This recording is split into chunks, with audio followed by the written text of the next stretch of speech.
البونت اللي انت واخده النهارده من بتروجيت؟ لا البونت، لا البونت مش راضي، لا البونت ما حدش يرضى بالبونت، وخاصه لما تكون بتنافس على بطوله يعني. لكن على اداء، وخاصه الشوط الثاني او نهايه الشوط الاول والشوط الثاني، انا بعتبر راضي على الاداء. لكن في بعض اللاعبين انا مش راضي عليهم بدون ذكر اساميهم يعني.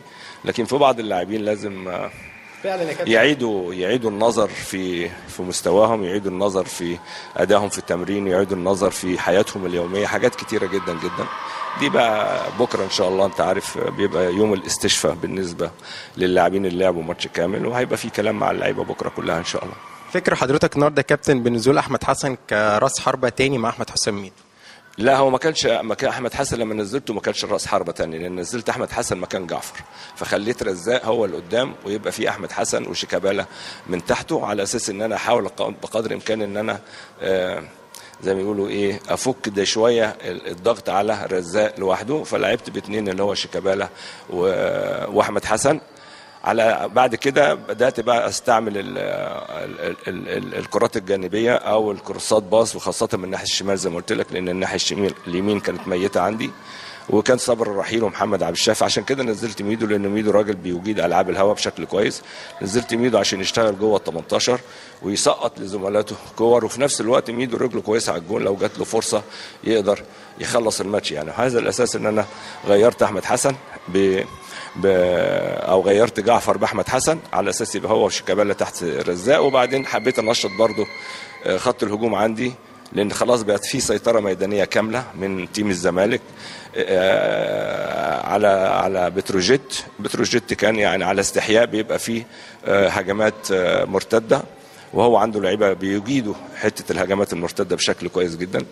فعشان كده نزلت ميدو على اساس زي ما قلت لك ان هو بيجيد على العاب الهواء، وبعدين يحاول يستقبل كل الكروسات باص اللي كانت جايه من ناحيه الشمال. وهم برضو فهموا الوضع ده، وكابتن طه فهم الوضع ده، وبالتالي كثف العدد في جوه ال 18 على اساس ان هم يشتتوا الكور بس ما يدوش فرصه ان واحد يتمكن من كوره. لكن بقول الحمد لله على كل شيء.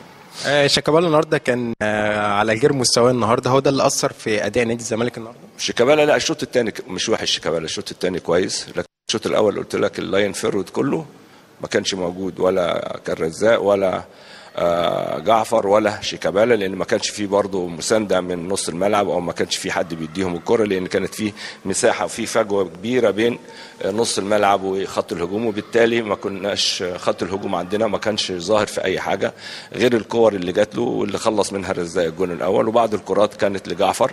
لكن يعني عدم التركيز ده شيء ضروري جدا، واحنا عندنا مشكله برضو في حته عدم التركيز، وخاصه في جوه ال 18 او البوكس بتاع المنافس عندنا عدم تركيز فظيع جدا جدا من مهاجمينا.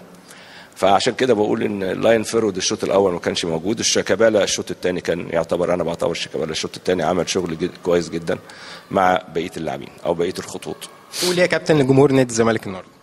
ما اقدرش اقول لهم حاجه غير ان هو ربنا رايد كده، واحنا ما زلنا برضه هنحارب وهننافس على ان شاء الله على البطوله، وده اللي انا اقدر اقوله يعني بعد ما خسرنا بطين. واحنا اساسا كان ترتيبنا في المركز الرابع، وكان ناقص لنا مباريتين مؤجلين، وربنا يسهل يعني، ربنا هيسهلها ان شاء الله ان شاء الله. بشكرك يا كابتن. متشكر جدا، شكرا جزيلا، شكرا جزيلا، شكرا.